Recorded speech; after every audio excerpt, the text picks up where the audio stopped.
কেমন হবে যদি তোমাকে একটা ছোট্ট নৌকাতে প্রশান্ত মহাসাগরে গিয়ে 1 মাসের জন্য ছেড়ে আসা হয়? তোমার কাছে কোনো ফোন থাকবে না, তোমার কাছে কোনো ম্যাপ থাকবে না, দিক নির্ণয় করার জন্য কোনো কম্পাসও থাকবে না, সারা মাসের খাবার থাকবে না, পানীয় জল থাকবে না, চারিদিকে থাকবে শুধু একটাই জিনিস, আর সেটা হলো সমুদ্রের জল। জল জল আর শুধুই জল, বাঁদিকেও জল, ডান দিকেও জল, চারিদিকে জল আর জল। এবার তোমাকে বলা হবে সেইখানে সে 1 মাস কাটিয়ে আবার ফিরে আসতে হবে। পারবে সেটা করতে? সত্যি কথা বলতে এমন পরিস্থিতির কথা ভাবলেই আমার নিজেরই গায়ে কাঁটা দিয়ে ওঠে, যেটা স্বাভাবিক। কিন্তু পৃথিবীতে এমন একজন মানুষ আছে যে প্রশান্ত মহাসাগরে 1 মাস নয়, 2 মাস নয়, টানা 14 মাস অর্থাৎ 438 দিন ছিল একটা নৌকার ওপর ভেসে। আগে হ্যাঁ, চলো আজকে আমরা কথা বলবো মেক্সিকোর হোসে সালভাডোরে আলভারেঙ্গার বিষয়ে, যে প্রতিদিন মৃত্যুর সঙ্গে রীতিমতো পাঞ্জা লড়ে আবার ফিরে এসেছিল। প্রশান্ত মহাসাগর এমনই একটা মহাসাগর যেটা পৃথিবীর বাকি সব মহাসাগরগুলোকে এক জায়গায় নিয়ে আসলেও তার থেকে 3 গুণ বড় হবে। সালভাডোরে আলভারেঙ্গা একজন জেলে ছিল, আর প্রশান্ত মহাসাগরে মাছ ধরে তার সংসার চলত। প্রতিদিনের মতন 2012 সালের 17 নভেম্বর 23 বছরের ইজাকুয়েল কোর্ডোবাকে সাথে নিয়ে সে মাছ ধরতে বেরিয়ে পড়ে। এবার যেই নৌকা নিয়ে তারা বেরিয়েছিল সেটা মাত্র 23 ফুট লম্বা ছিল, কোনো ঢাকা দেওয়ার ব্যবস্থা ছিল না, খালি ছিল একটা আইস বক্স যেখানে তারা মাছ ধরে সেগুলো রাখত। অর্থাৎ বুঝতেই পারছো, কোনো রকমে জিনিস রেখে সেখানে দাঁড়ানোর মতন যে একটু জায়গা ছিল। আবহাওয়া দপ্তর আগেই জানিয়ে দিয়েছিল যে সেদিন মারাত্মক ঝড় হতে পারে, কিন্তু কী করবে, গরিব লোকেদের কে দেখবে?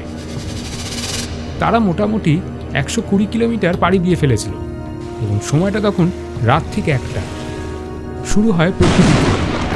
তারা মাছ ধরার জন্য যে জাল ফেলেছিল সমুদ্রে সেটা কেটে দিয়ে কোনো রকমে সেখান থেকে বেঁচে ফেরার চেষ্টা করে দুজনে। 6 ঘন্টা সেই চেষ্টা চলে। তারা ডাঙ্গা থেকে প্রায় 24 কিলোমিটারের কাছাকাছি চলেও এসেছিল, কিন্তু তখনই তাদের নৌকায় থাকা মোটর ইঞ্জিনটা খারাপ হয়ে যায়। তারা তখনও আশাহত হয়নি, কারণ তাদের কাছে একটা রেডিও ছিল যেটা মারফত তারা সাহায্যের বার্তা পাঠিয়েছিল এবং ওপার থেকে তাদেরকে জানানোও হয়েছিল যে তারা বড় নৌকা নিয়ে আসছে তাদেরকে উদ্ধার করার জন্য। কিন্তু কপাল, ঠিক তখনই সেই রেডিওটাও খারাপ হয়ে যায়। হাওয়ার দাপট আরও বাড়তে থাকে, আর এর কারণে তাদের নৌকাটিকে ফের সমুদ্রের কিনারা থেকে দূরে নিয়ে যেতে শুরু করে। ওদিক থেকে বড় নৌকাতে করে কিছুজন এসেছিল এবং তাদেরকে প্রায় 4 দিন ধরে খোঁজার চেষ্টাও চালিয়ে যায়, কিন্তু তাদেরকে খুঁজে পাওয়া যায়। এদিকে আলভারেঙ্গার নৌকো প্রায় 450 কিলোমিটার দূরে চলে গিয়েছিল। চারিদিকে তাকালেই শুধু নীল সমুদ্র। তাদের কাছে কোনো ফ্লেয়ার গান ছিল না, আর নৌকাটা এতটাই ছোট ছিল যে বিমান থেকেও খুঁজে বের করা কঠিন ছিল। তাদের কাছে তেমন খাবারও ছিল না, তাই কাঁচা মাছ, পাখি এইসবই খেতে হয়েছিল তাদের।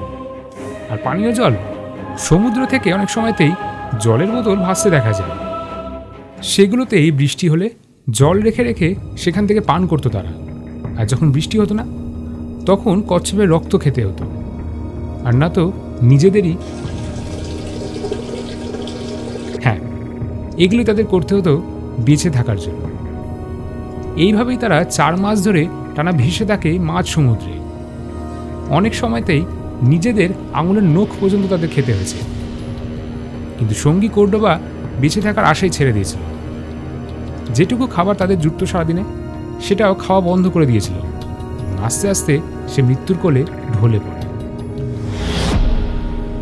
আর তারপরে শুরু হয় আলভারেঙ্গার সেই লড়াই। এখন যে ম্যাপটা দেখতে পাচ্ছ স্ক্রিনে, আলভারেঙ্গা ঠিক এইরকম জায়গায় ছিল। এইখানে দেখতে দেখতে 8 মাস পার হয়ে যায়। মাঝে একটি কার্গো জাহাজ তার পাশ দিয়ে চলেও যায়, কিন্তু সে ইশারা করলেও সে কার্গোর লোকেরা দেখতে পায় না। আসলে তার নৌকোটা এতটাই ছোট ছিল। প্রখর রোদ, ঝড় সব কিছুই তাকে অতিক্রম করতে হয়েছে। কিন্তু কথাতেই আছে, রাখে হরি তো মারে কে। হ্যাঁ, দিনটা ছিল 2014 সালের 13ই জানুয়ারি। তিনি জলে বইতে থাকা নারকেল দেখতে পান। আর এর সাথে আকাশে উঠতে থাকা বিভিন্ন পাখিও। তখনই তিনি বোঝেন যে তিনি ডাঙার খুব কাছেই এসে গেছেন। আর দেরি না করে তিনি নৌকা থেকে শটাং ঝাঁপ দেয় জলের মধ্যে এবং সাঁতার কেটে সেই স্থলভাগে গিয়ে ওঠেন। তার পরনে কোনো জামা কাপড় ছিল না, হাতে স্রেফ একটা ছুরি ছিল, যেটা দিয়ে তিনি মাছ ধরে মাছ কেটে কেটে খেতেন। তাকে সেই অঞ্চলের কিছু লোক দেখতে পেয়ে উদ্ধার করেন এবং হাসপাতালে ভর্তি করান। আর তারপর তিনি আবার দেশে ফিরে যান।